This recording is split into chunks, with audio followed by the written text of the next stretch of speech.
Let's check back up on our gang here.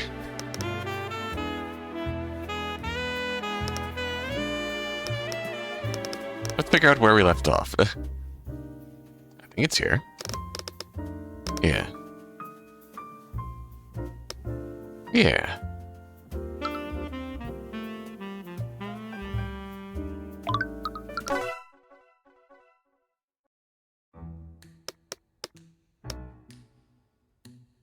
Repario Arcanum.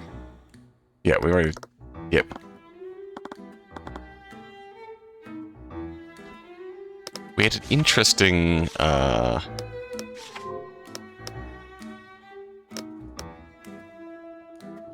it's been too long. I don't remember where we're actually going.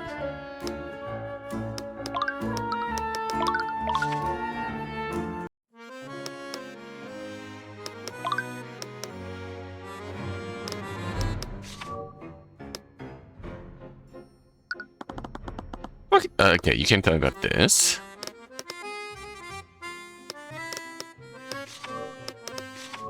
Yeah, because I think, God,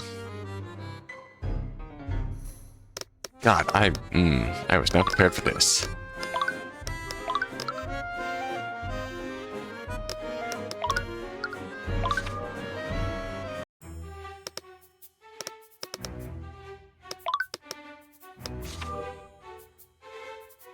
Rats in the vents.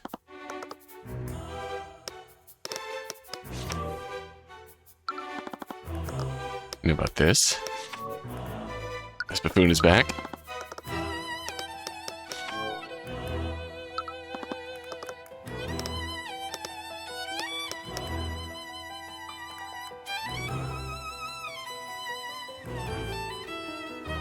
Where is the vent in this room?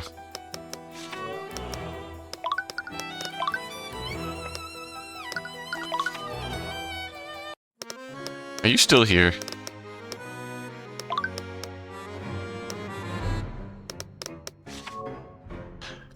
If memory serves me correctly...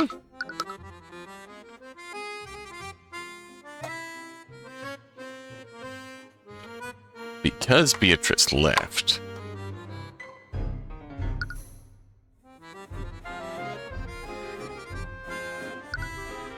Life was supposed to marry Duke von Sanctus's son. And I think that's what we're going to go talk to her about. Life was hiding what her father was doing in the study. I doubted that she was doing this for any nefarious reasons. I did not even think that it's relevant to this case. But William Frege had many enemies, and he retreated into his study to do something that night. That something could be related to why he was murdered. Sure.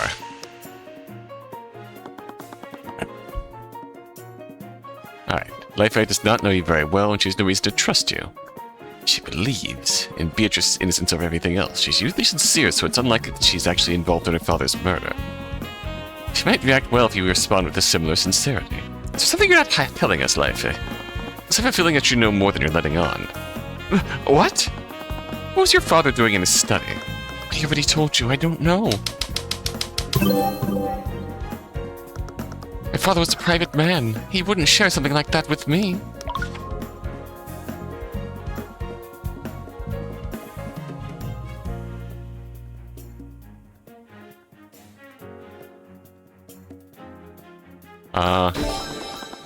He was making some sort of change to his will, wasn't he? What? Uh-oh, busted. Why did you find the need to hide that from us? Oopsies. I didn't! The thoughts I saw earlier seemed to disagree with that. We've only just met, so I understand if you don't trust us. The Inquisition thinks that Beatrice murdered your father. They're claiming she did so for his inheritance.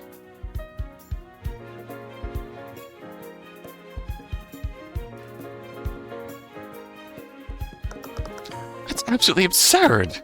Ooh, angry expression. Regardless, your father's inheritance was probably the motive behind his murder. Which means that a lot of people would have a lot to gain from his death, including you. What? What was she doing? Excuse me? Oh, angry. I'm not involved in this. How would you even think that I'd be capable of something like this? Hmm.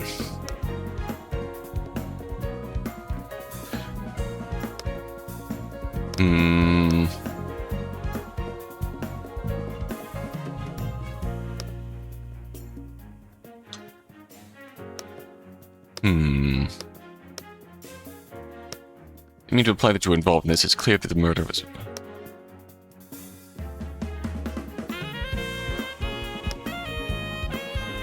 I think the purest honest means here.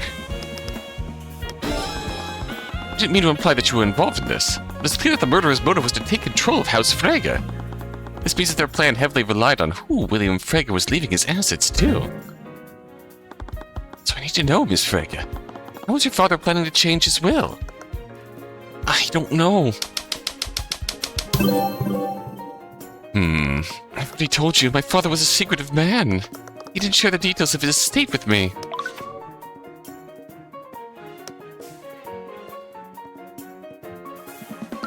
That's definitely this. Is that really true, though? What? What do you know about your arranged marriage to Jaden von Sanctus?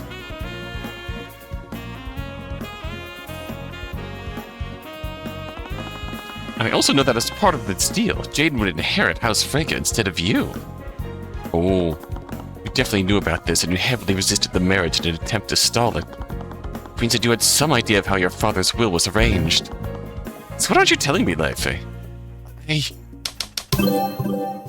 Plain and simple. I can't trust you. What? You're here on behalf of Crown Prince Aster, and you're a known dissident. You, the other Pillar families, and the Crown have much to gain from my father's death. How can you assure me that this information won't be used against my family?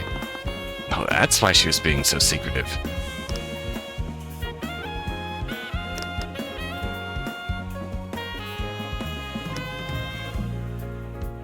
Threaten.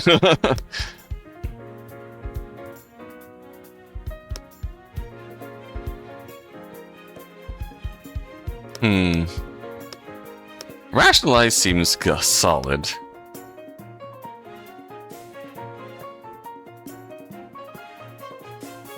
Because, yeah, there's nothing you can say to make me trust you.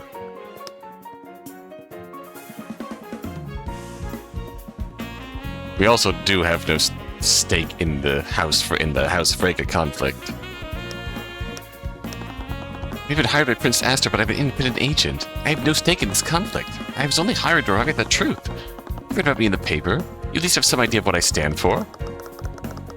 How could you expect me to trust you when you're obviously so close to Prince Aster and Lady Steelwind? I'm sorry, but I just can't trust you. Trust was a matter of an emotion, not logic. Alright. There's nothing I could say. There's nothing I could possibly say to make you trust me. Please understand. I'm only trying to find out who murdered your father. To do that, I need to know what kind of changes he was making to his will. It's likely that whoever did this wanted to prevent those changes. Yay. I have no reason to trust you. I mean, true. I mean, ultimately she's right. But... like, even our very silly bonding social interaction aside, when it comes down to it, and the stress of the matter is at hand here, yeah, this is a very fair reaction. But somehow, I can tell that you're being sincere. Will you really protect Beatrice? Reassuring her would be the best course of action, but something in the back of my mind stopped me. Get to the truth of what really happened, no matter what it is. Okay. If that's truly what you're planning to do, I'll tell you what I know. What was he doing? I wasn't trying to be difficult, but I didn't know who I could trust. Considering the circumstances, that's perfectly understandable.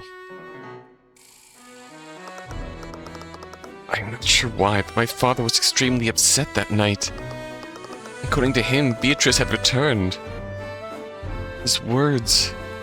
and in his words, she was even more impudent than before.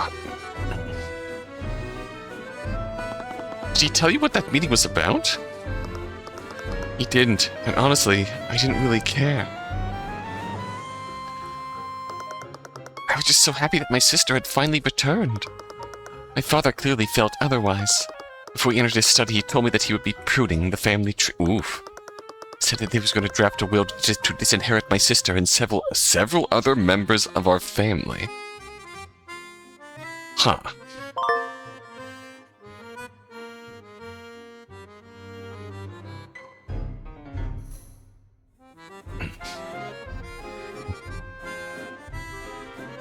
But specifically Beatrice.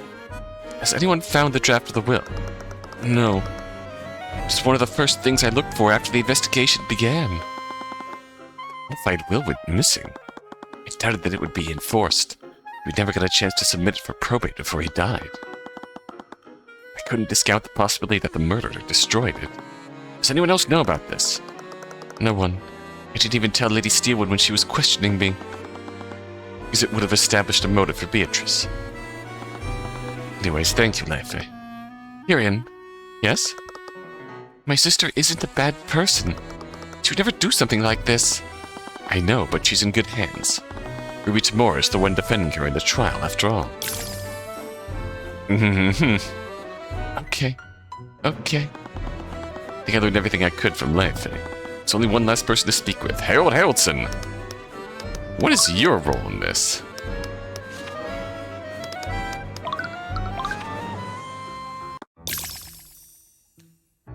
This is a complete mess. As we entered the gallery, we spotted Lord Haroldson, inspecting the shattered remains of the display case. Oh, Mr. Cuthbert. It seemed that word had spread about my deal with Aster. I'm glad to see you seem to be doing better. Wait, what happened? It's a long story. I'll tell you later. Not that I could explain exactly what had happened. Anyways, Mr. Haroldson, could we... Harold. Right, Harold. I'm sure you already know that I'm investigating the murder of William Frege. Yes, very well done. A prosecutor suspects that someone used the Sword of Spell Eating to break into the Duke's room. I was wondering if I could ask you some questions about the theft last night. I'll tell you what I can. I'm not sure how much help I'll be.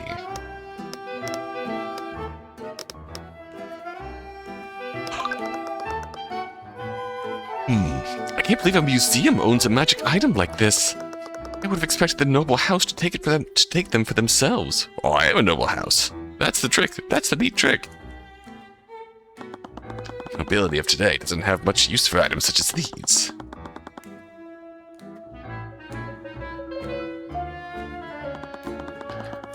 A noble wouldn't want to wield the sword of a demon, even if the legends were just stories. A demon? Oh, right. The Sword of Spell Eating is said to have been forged from a pact between a demon and a mage. Is it making a deal with a demon just asking for trouble? They'd definitely betray you the first chance they got. They'd rig your sword to seal your spells. I should say that demons often drafted blood contracts for this reason. Wouldn't that be similar to a legally binding contract? Lawyers are demons. Confirmed. The concept is similar, but once you sign a blood contract, both you and the demon are magically compelled to fulfill its terms. It's said that violating its terms results in instant death for the offender, no matter who they are. So I guess there's some protection. Well, as an attorney, I'm sure you can understand that it's possible to exploit and use loopholes in any contract. And according to legends, demons take great pride in their ability to deceive and corrupt people. Although I'm sure you know that already, Mr. Cuthbert. Hey, now. Wait, what do you mean by that? I mean, we did talk about that, but... according to the prosecution, the theft took place during the Lord's Ball. Should there have been plenty of witnesses in the gallery at the time? That's the strangest thing. Supposedly the gallery room was completely empty when it happened. What? That can't be right. Part of me is also wondering... that like we got this intense explosion of glass, and we also know that Steelwind is severely injured right now, literally. Were you involved? Honestly, I have no idea how anyone could produce enough magic to shatter the display case anyways. Was protecting the case that powerful?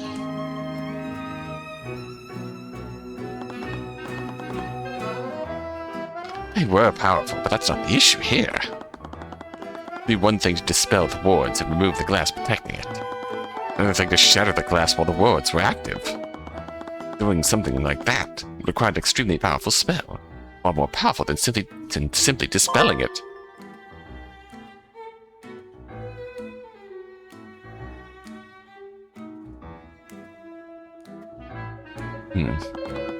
Something about the readings on the lock console were strange. It said the protective magic had been completely nullified. It shouldn't have been possible. Locks are designed to be immune to anti-magic fields.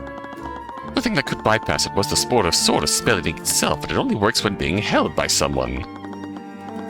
If they had access to the sword already, they wouldn't have needed to break the display case. I think it's more likely that someone used an extremely powerful spell. Probably. But the sword of spell-eating wasn't the only item that was stolen either. What? Was another artifact stolen that night? And look to your left. You mentioned that another item was stolen. Yes, extremely concerning. After the sword of spell-eating was reported missing, I checked the other exhibits. That's when I discovered that the armbands of intellect have been stolen as well. Unlike the sword of spell-eating, we still haven't found the armbands. To the glass case where the armbands used to be? They'd been removed. The glass case was completely intact. The thief didn't shatter the glass. Moreover, the armbands were actually replaced with a very well-made replica. What?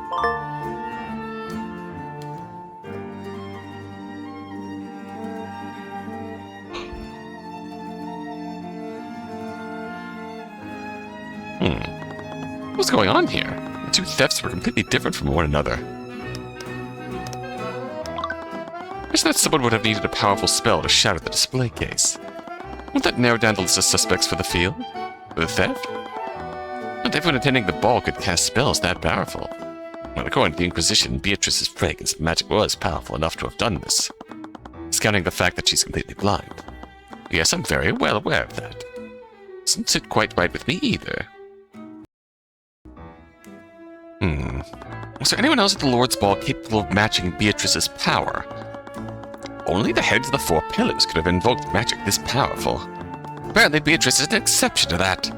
Was Beatrice really that powerful? Or was she being framed by one of the house leaders? But the cases can be opened normally, can't they? Ah, yes. Magical locks on the case can be disabled. Why is there just a fear reaction there? Detected some fear. Was he hiding something? How are they normally disabled? They can be turned on and off by using a spoken password. Belloc. And how many people know this password? Only myself. I personally oversee the transport of these items when they're moved.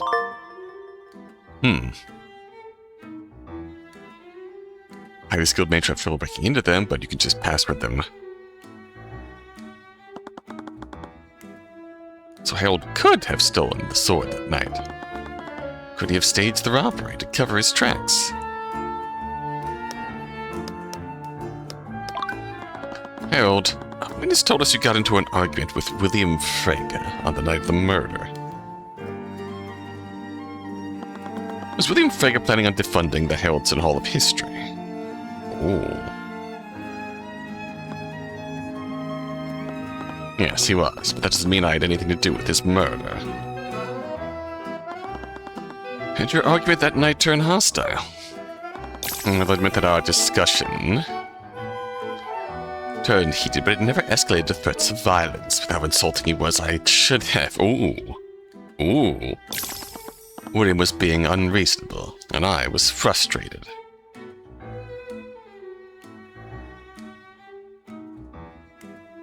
But that's all there was to it.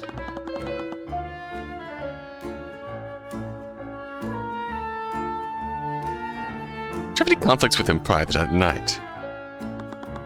We have had disagreements in the past.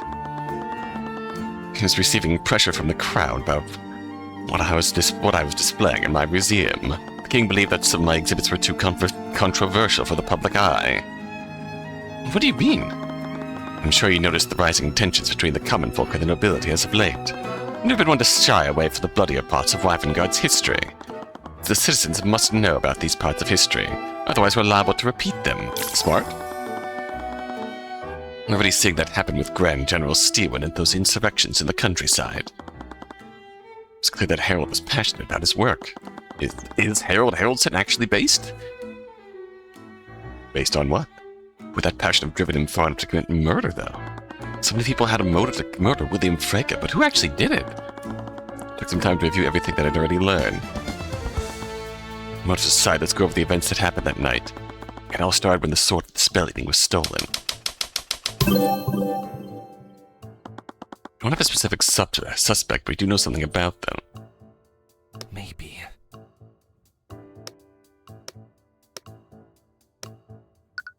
Powerful magic. Only one thing to dispel the wards, remove the glass protecting it. Shatter the glass while the wards were active. We just had this conversation 30 seconds ago. Doing something like that would have happened in Queenstone. Well, dispelling it. The best powerful magic. Magic strong enough to bypass the abjured wards entirely. What about Harold? He could have just unlocked it using his password. He could have stolen the sword and staged the robbery, but he couldn't have shattered the glass. Like, you stage the robbery by removing the sword of spell-eating, then using the sword of spell-eating to negate the abjuration wards. Only a powerful mage could have done that. I doubt Harold would lie about that. When we could easily confirm it with Steelwind. Right, but then what happened next? They brazenly store the sword of spell.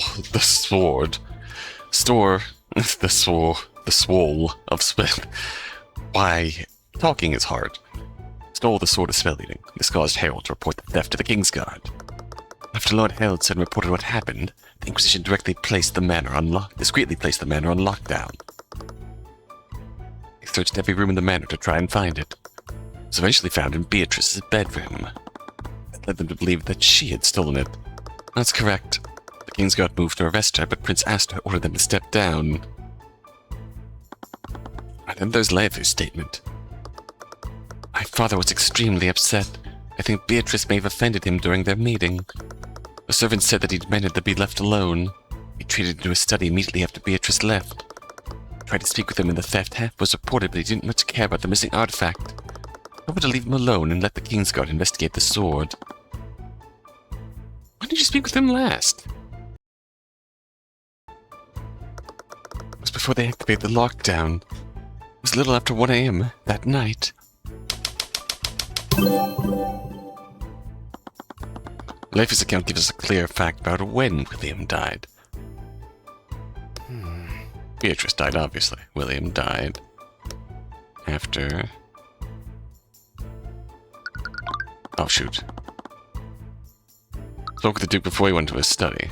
Unlike the Nightgrave gaze, time death was after this encounter. Unlike that Leif's saw someone else disguised as her father. Had to have been him.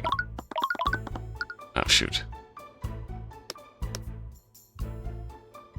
Oh, before the lockdown was lifted? How do I word this right?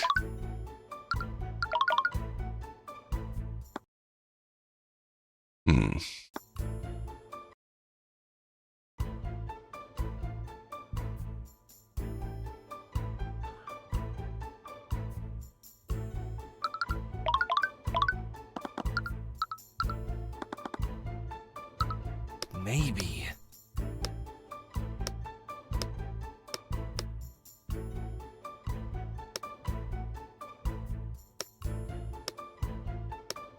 Maybe.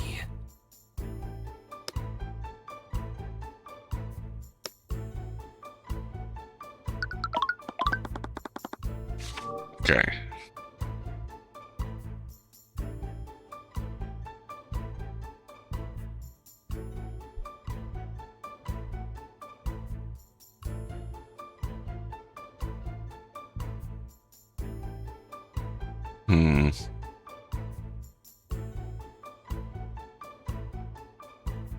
Was I spoke to his Leife, left 1 a.m.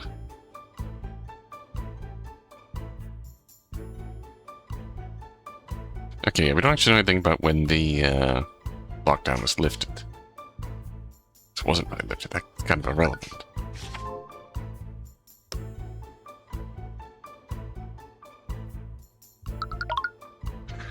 Before we went into a study...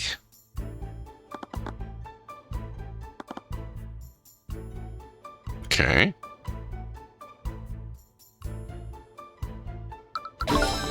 Okay. William died after the... William Fegg was murdered after the lockdown was activated. That means who...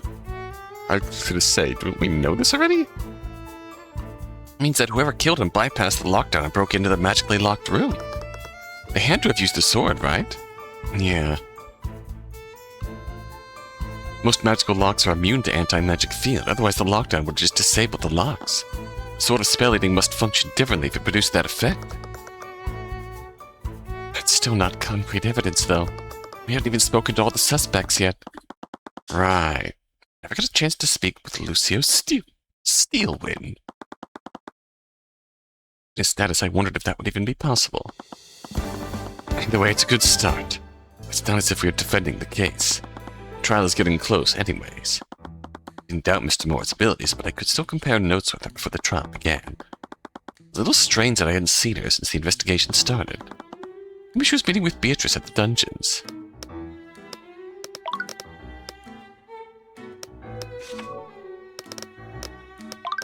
Let's go. We're after the dungeons to search for Mr. Moore. She wasn't at Frega Manor, so she must have been here. Discuss the case with Beatrice. At least that's what I thought. I didn't see her anywhere, too. I didn't expect to see you here. Hello! Ah! Celeste let out a shriek as Eris approached the two of us from behind. She really had a habit of doing that. I was starting to wonder if she was doing that on purpose. She was. Eris, what are you doing here? Beatrice is actually an acquaintance of my father. He sent me here to help her through this ordeal. That brought up so many questions. I didn't really have time to pull on that thread. That was less than an hour before the trial began. I needed to find Mr. Moore. Have you seen Mr. Moore anywhere? I need to talk to her. She was just here, but she left to retrieve some documents from her office. If any day when she'll be back? She didn't say, but I can pass a message on to her. I'm sorry, it's related to Beatrice's case. In that case, why don't you leave a message with Beatrice herself? She is the defendant in this case. I felt a little hesitant, but it was Beatrice's life on the line. If anyone should know about what I'd found, it's her. Okay, let's go find her. I followed Eris's lead as she led us to Beatrice's cell. Once we found her, she left the dungeons to give us some privacy. Spent some time going through my findings with Beatrice, the list of suspects to the possible motives behind the murder. I noticed that with each revelation, she became more uneasy. The idea of someone framing her must be stressing her out. I see. You've certainly been very thorough. Yes, but I still have no concrete evidence that points to anyone. What? Sorry, I was just thinking. And I was able to catch one of his thoughts. Beatrice, I'm sure you're aware that Prince Esther has your best interests at heart. No. Even though we haven't spoken for the last 5 years, I still consider him a close friend. I suppose you have no issue with me sharing these findings with him. Of course not. What? She was actually involved in this? Is something wrong, Mr. Cuthbert? Beatrice was actually behind this, but how? Oh boy. She's completely blind. She could have navigated through the manor and avoided the guards.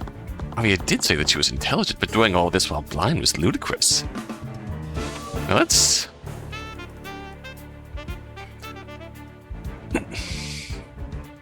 Who is us? No, I must have been taking your thoughts out of context. Mr. Cuthbert, perhaps you should get some rest.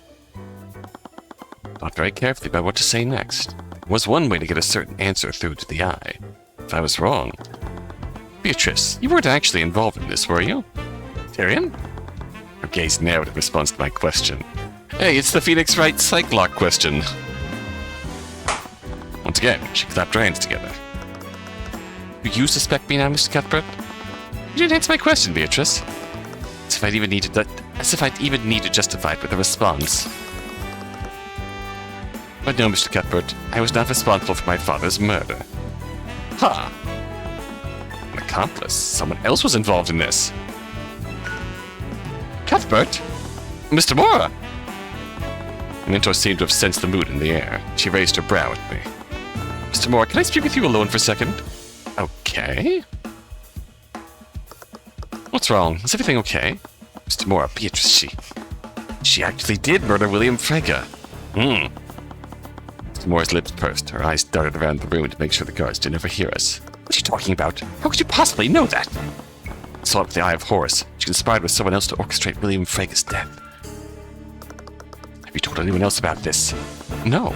Not as if they believe me anyways. You're the only other person who knows about my abilities. Okay. We'll talk about this later. Get ready. The trial starts in half an hour. What? You're not seriously going to defend her, are you? Of course I am. I'm her attorney. She's guilty. I saw it. Look, at this point, I don't know what you saw. You think I just abandoned a client minutes before trial? No, but it's not for either of us to decide who's guilty and who's not. Everyone has the right to an attorney. More importantly, you had no right to use the Eye of Horus on my client. Not like I can actually control it. I have time to argue about this. We will be talking about this later. Quite a chance to respond, Mr. Moore walked away. Celeste had given us some privacy, but she definitely inferred the tone of our conversation. Is everything okay?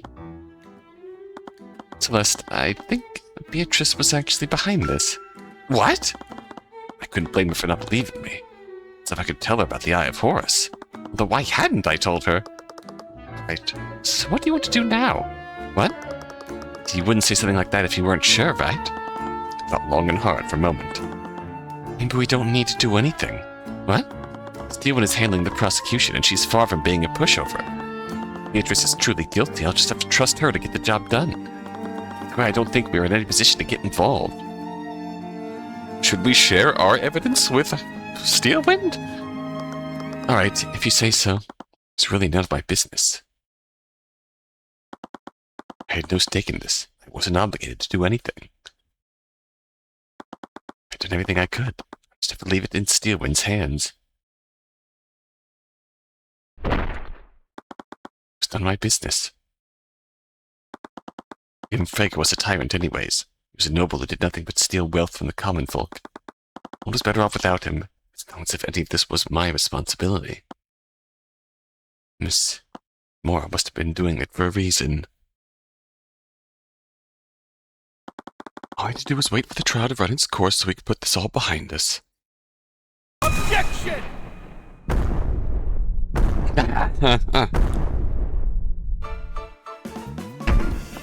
Your Honor, I'm afraid you can't pass a verdict just yet. Mr. Cuthbert! What the hell are you doing? I don't know. But what I do know is that there was a massive contradiction in Miriam Frege's testimony. Was I kidding? So I'd ever stand by and do nothing.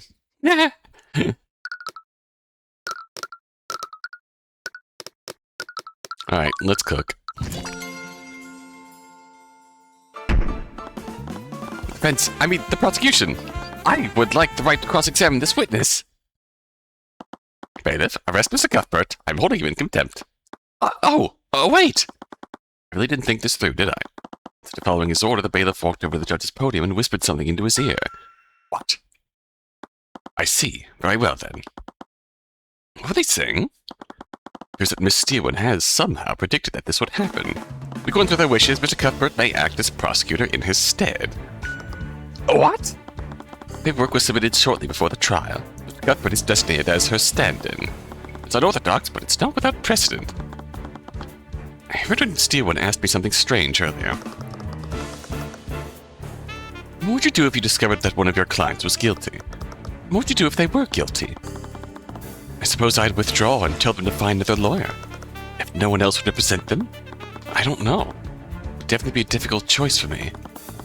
I would never be able to represent them if I knew the truth. I don't think I could stand by and let a murderer escape justice. Tyrion, did she somehow know this would happen? And we do pretty much know that she was actively injured at the time she was investigating. Oh, this isn't how I expected the trial to go. Hi, Celeste.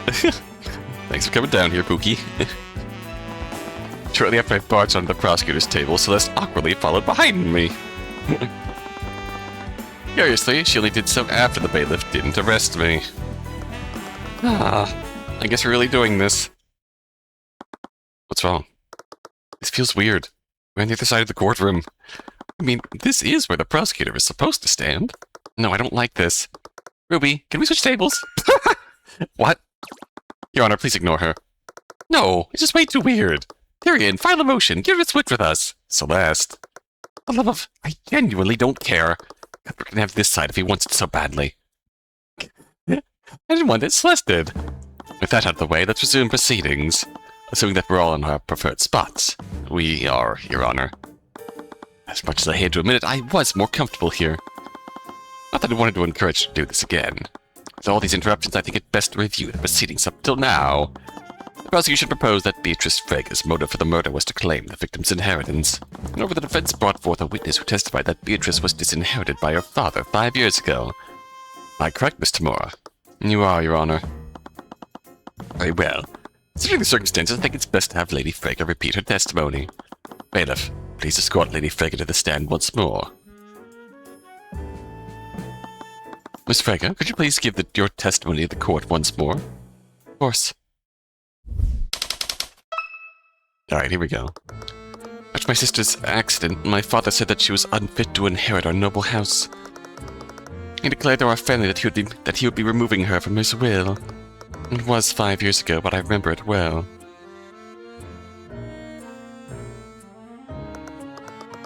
One day, we all woke up and discovered that Beatrice had fled from our home. She left a note for us, and in it she renounced her name and denounced our father. So your father disinherited Beatrice shortly after her departure. Yes, he did. As such, Beatrice would have no motive to murder her father. Any inheritance she could have received would be long gone by the night of the murder. Is that really true, though?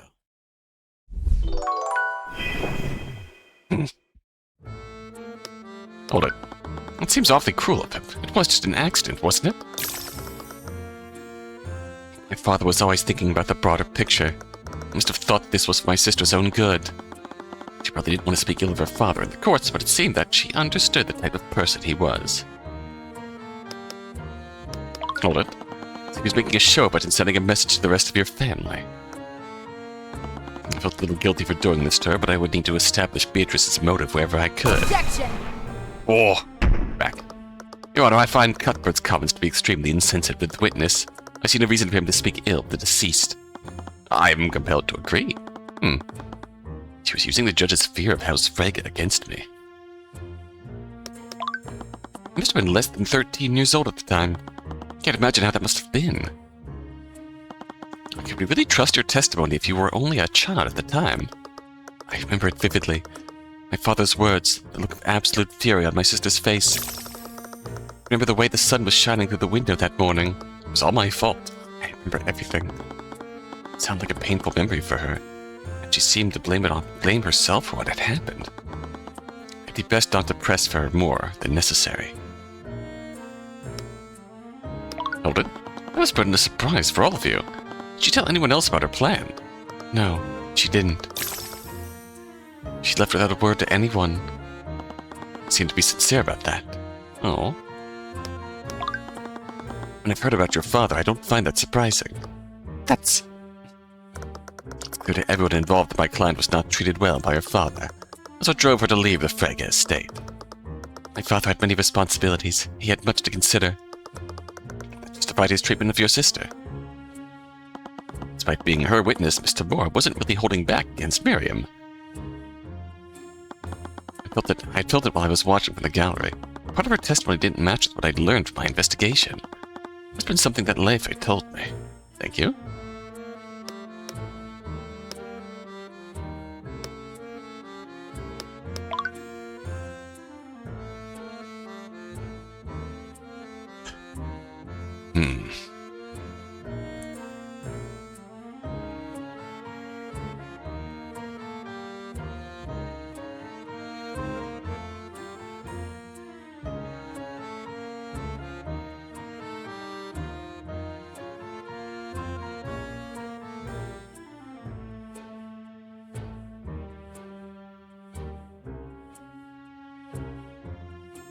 Was it? Do I present it here or at the 5 years ago? Objection! Miss Frege, it's clear that you're regretful about how your elder sister was treated. And guilt must have eaten at you after all these years. Cuthbert, I know you didn't have a good history with the witness, but you shouldn't rub salt in her wounds. Just pointing out the witness's personal connection to the defendant, Mr. Morrow. Clearly regrets not standing up for her sister all those years ago. So perhaps she's trying to make up for that. By lying to protect her. Excuse me, I did nothing of the sort. Miss Frege, it is right that your father disinherited Beatrice 5 years ago. But I have testimony for another witness who spoke to the victim the night of the murder. After Beatrice's meeting with William Frege, he openly declared that he would be removing her from his will. He even entered his study to draft a new will to reflect that decision. That raises the following question. Why the victim needed to declare that he was disinheriting the defendant? He hates his daughter so much he disinherited her twice. You get a negative inheritance. You are paying me when I die. I don't know how that would work, but does it make sense if he had already disinherited her 5 years ago? Is that so? Well, who did you hear that from? Hear that they had no understanding of my father's estate. They had no understanding? Miriam, this testimony came directly from your sister, Leife Frege. Miriam grimaced. Well, they didn't talk to Leife about this beforehand. Oops. And she should have been also present during this alleged meeting 5 years ago.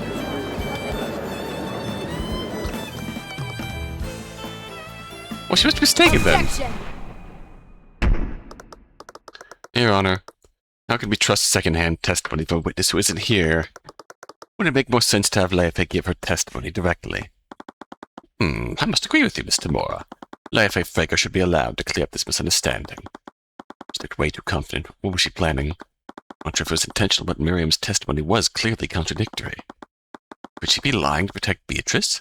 Mr. Mora might be betting that Leife would do the same. Bailiff, please escort Leife Frege to the stand. Leife, when we spoke earlier, you mentioned that your father decided to disinherit Beatrice. And he decided this after their meeting on the night of the murder. Is that correct? Yes, I did say that. You see, Leife, Cuthbert doubts this testimony given by your younger sister. He seems to think that she's committed perjury. What? He wouldn't go so far as to say. Witness, lying under oath is a serious crime. Would have harsh consequences even for someone of your status. No, she couldn't. Oh no, you're gonna fucking get Leife to double lie to protect Miriam. Wonderful. Are you saying that you can corroborate your sister's testimony? Mr. Mora, you can't just intimidate the witness. I have no idea what you're talking about, Cuthbert. I'm just informing the witness of the law. What she does is ultimately her choice. He was as ruthless as the people said she was. Just never expected to have to deal with this myself. So, Leife, assuming Miriam wasn't lying under oath, would you please testify to the court to confirm what your sister said? Yes, of course. You see, Miriam was quite young when my father called us into his study 5 years ago. She didn't understand what he was really doing.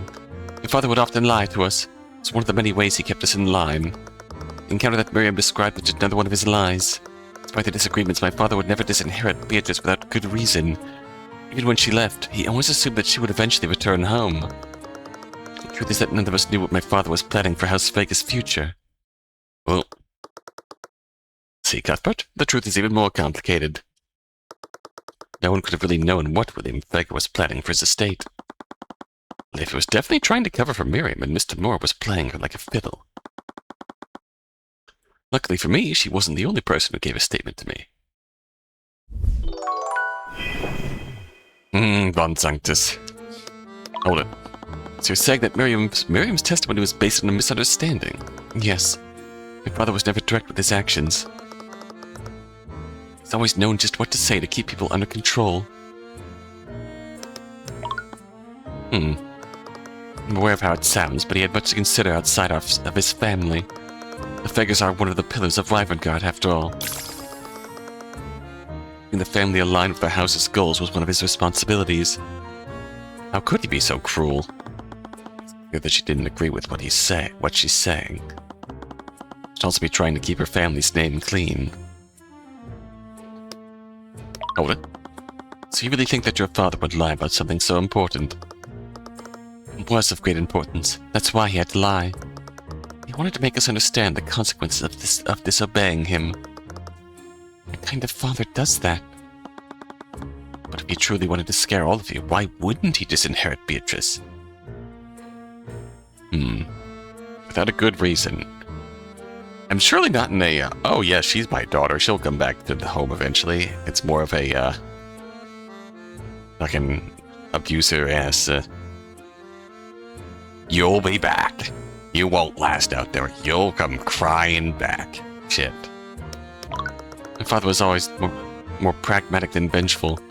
Imagine that he'd expected her to fail on her own. If she ever came back, she would be forced to admit that she needed him. He'd make someone like Beatrice feel powerless. The rest of us would no doubt have fallen in line. Looking back, I suppose that's all we ever were to him. Assets to be appraised and traded. I heard a bit of resentment in her voice. If that were true, why would he tell you that he was disinheriting Beatrice? Perhaps it was a warning. I had my own share of disagreements with him, after all. We know why. Still not sure if he was telling me the truth last night, either. Would depend on what Mr. Moore and Beatrice discussed with the Duke. And right now, I still have no idea what they even talked about. Did William Frege really lie to them?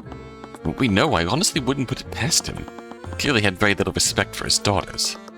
There were other people that he did respect. Right. Is there anyone else that he would have told the truth to? Did he really respect Lloyd von Sanctus, though? Does anyone really respect Lloyd von Sanctus?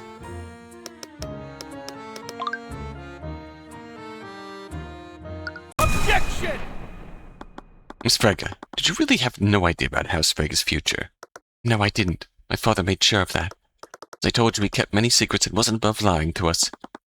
With Beatrice gone, you would have been the one to inherit your father's estate. Would you really be so ignorant of your father's plans for House Frege? Unfortunately for you, I don't think you'd be that careless. In fact, I have it on good authority that you knew exactly how William's inheritance would be divided before that night. What? Life, according to Lord von Sanctus, you were arranged into a diplomatic marriage with his son. You expressed resistance to this arrangement, am I correct? I have no reason to comment on the matter. Cuthbert, the witness's personal matters are hardly any of our business. Yes, I must ask that you keep this discussion relevant to this case. Your Honor, Leife's resistance to this marriage is exactly how I know that her testimony is false. She would make sure to know every detail about how it would affect her and her house. That includes how House Frege would be inherited by her future husband. That raises the question, Leife. You already knew the intricate details of this marriage. Why would your father tell you that he was disinheriting your sister? The statement would only make sense if Beatrice was already in his will beforehand. It would render Miriam's testimony false and constitutes a motive for the defendant. Objection! It's a decent argument, Cuthbert, but it relies on one assumption. What assumption would that be, Mr. Moore? Even if he was lying, the victim declared that he was revoking Beatrice's inheritance. She must have already been named in the will previously. Otherwise, there would have been no need for him to say that. It wouldn't make any sense otherwise. And that's where your assumption is. You're assuming that William Frege was acting logically. What are you talking about? It's clear that William Frege was extremely controlling of his daughters. By your own admission, Leife Frege was resistant to the marriage arranged by her father. In addition to that, Miriam Frege found herself wrapped in controversy regarding the Nightgrave trial a few months ago. And finally, Beatrice Frege, the prodigal child, father returned and made a public spectacle of it during the Lord's Ball. What are you trying to insinuate? In his eyes, William Frege's ability to keep his daughters in line was clearly weakening. He must have gotten desperate and made a grand declaration in a feeble attempt to scare you, Leife. Even if that declaration was clearly inconsistent. Wouldn't. Your ability to remember must be muddled by the shock of your father's death. His statement couldn't have possibly been true. If by some chance it were true, that would make you guilty of perjury. Perhaps it was Miriam that was lying in her testimony. If your father's statement were true, the court might be inclined to investigate her for lying on the stand. Mr. Mora, are you threatening her? As I said before, I am merely stating the law. I'm just asking her to consider the potential consequences of what she says next. Damn it. She was really pressuring Leifei to side with her. I was clearly conflicted, though. Was there anything I could do? I could feel a sense of clarity when I looked at her. Was the Eye of Horus reacting to her stress? I'm sorry, I need time to think. Please don't stare at me like that, Mr. Cuthbert. Yeah, don't stare at her like that. Tyrion, focus. Wait a minute. Your Honor, I would like to... It was too late. Naught can remain concealed. Ah! I activated the Empowered Eye once again. There had to be something in her mind that I could use. The date of her father's inheritance was the backbone of my case. Is there anything in her mind that could definitively prove what was in his will?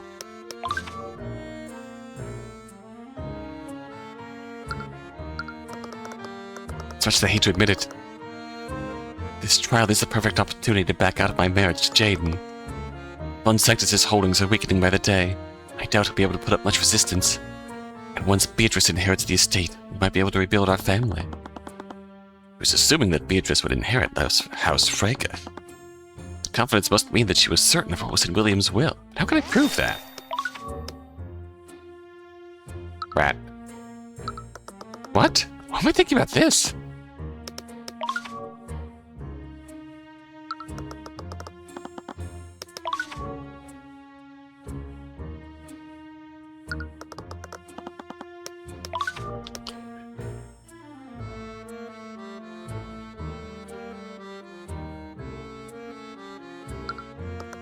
Make sure that I tell the truth without harming Miriam or Beatrice.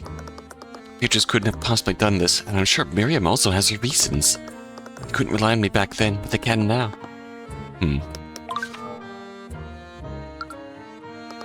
What?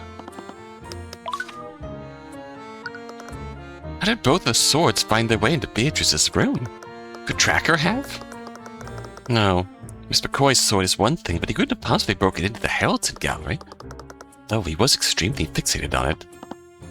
What? Did she know how Celeste's sword was taken? Much as I wanted to know, follow that lead. It'd be all for nothing if the trial ended now. I need to try something else. Is this on the dog?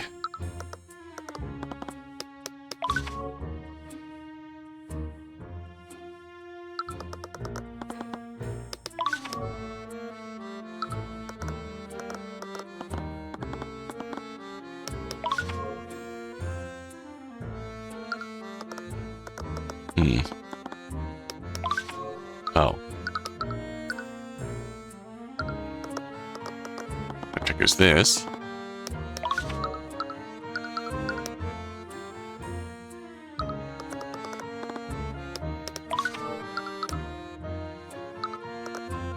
This man, I thought Astor hired him to protect Beatrice. Is someone paying him to betray us? Or is Beatrice actually... No, she can't be. I refuse to believe that she'd do something like this.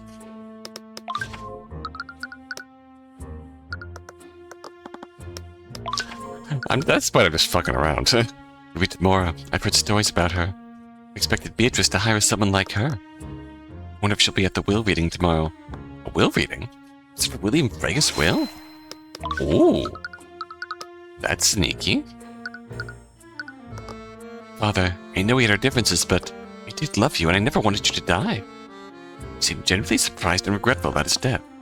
Our encounter earlier, I knew that Beatrice had an accomplice, but I doubted that it was Leifei. Monkey.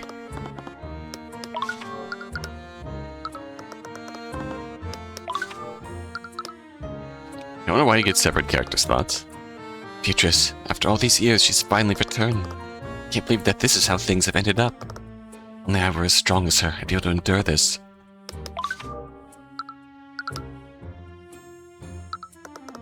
Why'd Miriam say those things? Am I misremembering what happened? No, I would have remembered something like that. I'd be trying to protect Beatrice. So Miriam's testimony was a conscious lie. Beatrice's inheritance wasn't revoked until the night of the murder. I believe you had enough time for deliberation, Mr. Cuthbert. able to prove the defendant's motive or not? I'm not, Your Honor. At least not yet. It's clear we won't get anywhere until we can confirm the state of William Frega's will. And we can easily confirm that tomorrow morning, when William Frega's will is read to his family. How did you... I see. Once his will is read, it will become public record. I see no harm until waiting until tomorrow morning. I have no choice but to suspend this trial until William Frega's will can be read. Oh? This is ludicrous. The case against my client is completely outrageous. We spent the entire court proceedings arguing if her motive even exists. The prosecutor has very little evidence that physically implicates my client. Mr. Moore, you clearly don't believe the defendant had anything to do with the murder. Of course I don't. She's completely innocent. Well, if your client didn't murder the victim... Oh! Who did? You little... Your Honor, with no other suspects, are you in a position to pass a verdict? No, I am not. I felt a bit guilty for using this trick against Mr. Moore, but I knew Beatrice was guilty. She'd always taught me to use any ploy I could to win anyways. Mr. Cuthbert is correct. The court does not have enough information to pass a verdict. The Inquisition has time to investigate these new developments. I will be suspending today's trial. We will resume the trial tomorrow afternoon. Court is adjourned. Well, that happened. Sorry, I kind of acted without thinking. The weirdest part is that Steelwind somehow knew you would do that. Right. It's strange. Did she seriously predict I'd do off of that one conversation? Considering how things turned out, she was right on the mark. That was still a gigantic gamble on her part. Anyways, we have some time to ourselves. I'd really like to catch up on some sleep. Yeah, today's been exhausting for a lot of reasons. My work had only started. I still had no idea who Beatrice's accomplice was. Overeating was just an opportunity to buy us some time. The question remained, who really murdered William Frege? What the hell was that? Why is your son filling in for Aria? You told me he was harmless. Listen, I have the situation under control. If that's true, I'd hate to see a situation you consider out of control. Eris, my father is not pleased with today's developments. He promised that the verdict would be passed before William Frege's will became public record. This has thrown quite a wrench into the plan. I understand. Cuthbert is just confused, but he's not a threat to us. We better hope you're right, Mr. Tamora, or else your poor ward might suffer the same fate as Prosecutor Steelwind. What? Miss Frege is too important a prize for us to let go. Bring us results tomorrow, or else we might continue to take more drastic measures. What are you into, ma'am? What did you get yourself into here? Miriam, there you are. Where have you been? I've been speaking to Father's attorneys. His estate is in absolute chaos. You really need to do that. I'm sure they have it under control. These vultures are practically salivating over Father's death. The will hasn't even been read, and I can barely keep these cretins from robbing us blind. Oh, I see. You were quiet at the funeral this morning. Are you okay? Of course I am. Miriam, I know things are chaotic now, but we'll get through this together. Beatrice has finally returned. Maybe now we can... And why do you think she returned? What? She was clearly doing quite well for herself. She could have come back at any time. The very night she returns, Father ends up with a knife in his throat. How can you say that? Weren't you trying to protect her at the trial yesterday? Don't tell me you actually believe she did this. Her attorney is Ruby Tamora, Life. Even you can put together what that means. No, I know her. She would never do this. You know her? Life, she's a completely different person. Might as well be a stranger to us. How could you say that? You adored her so much. I did, Life, but things have obviously changed. Everything changed after she abandoned us. The only difference is that I'm not going to fall apart over it like some sad, mournful child. Miriam, I just wanted us to be a family again. Oh, little child pains. We are going to be sorely disappointed, just like you always are. You always live in a land of fairy tales. Then you act like the victim when reality fails to live up to that. I don't do that. Wake up, Life. She's not here for us. She's here for Father's money. You're done weeping over the absolute disaster that is our family. I didn't think about what all this means for my future. I suggest you do the same. What do I do? Poor Leifey. She's a genuine sweetheart. First time since the Lord's Ball, I was finally able to get some sleep. Yep. This morning refreshed, but also a little anxious about the results of the will reading. Arrived back at Frege Manor. Beatrice, Leifey, Miriam, and von Sanctus had all been gathered, along with Miss Tamora, who was accompanying Beatrice as her attorney. Wasn't really sure what to say to her after everything that had happened. I still felt too awkward to approach her and talk about it. Thank you all for coming here today. As William Frege's close associate, I must express my deepest condolences for your loss. I think I speak for all Wyvern when I say, enough, just get on with it. Very well then. Straight to the point. Duke's will was magically sealed when it was given to me. He asked me, his executor, not to submit it to the courts for probate until after his death. I imagine none of us expected such a time to come so suddenly. The attorney opened the sealed envelope and quickly scanned over the will. Duke's assets included sole ownership of several banking houses throughout Wyvern, equivalent of 10 million gold in various investments. 10 million? 10 million gold. I couldn't even begin to imagine what anyone could do with that amount of wealth. And lastly, sole control and ownership over the Frege noble house. I, William Frege, being of sound mind and body, do hereby declare this to be my last will and testament. I, hereby give, devise, and bequeath all my assets and property, both real and personal, to Jaden von Sanctus. Either that he enters into a legal and binding engagement with my daughter, Leifey Frege, within 6 months of the date of my death. What? That's... Oh no. Well, they must have added that addendum to prevent von Sanctus from trying to steal his empire. That legal and binding engagement was predicated on Leifey accepting it. They didn't want to go through with it, so if she simply waited 6 months, von Sanctus wouldn't have any claim to the estate. In the event that Jaden von Sanctus does not enter into such engagement, within the specified time frame, my assets and property shall be distributed as such. All of House Frege will be divided equally among my children, as per the laws of our kingdom. I was right. William Frege never disinherited Beatrice. Since Beatrice would receive a portion of William's inheritance, she had a motive to commit the murder. And said Miriam. It was hard to read her expression, but something appeared to be on her mind. At a word, she walked out of the room, ignoring both Beatrice and Leifey. Leifey, on the other hand, seemed to be in good spirits. Isn't this great, Beatrice? You can lead House Frege now, just as it should have been. Regarding that, in light of recent events, I should clarify one thing. As per the Slayer rule, if Beatrice Frege is found guilty in the current court case, her inheritance will be revoked and divided between you and your sister. I see. That can't be all, can it? Surely William added a note of Leifey's obligation to marry my son. I'm not sure what you're trying to imply. Leifey Frege is an adult with legal autonomy. She is free to make whatever decision she wishes about who she legally marries. Now, if you excuse me. Wait, we're not finished yet. Come back here. Fuck off, von Sanctus. I'd love to catch up with you, Leifey, but I was only allowed out of my cell to attend the reading.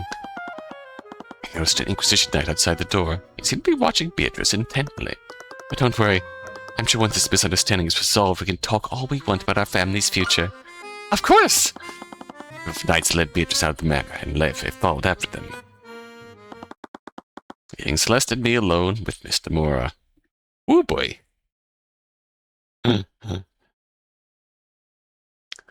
Let's save this for next time. This is gonna get real spicy. What are you up to, Ruby? What have you gotten yourself into? We'll find out.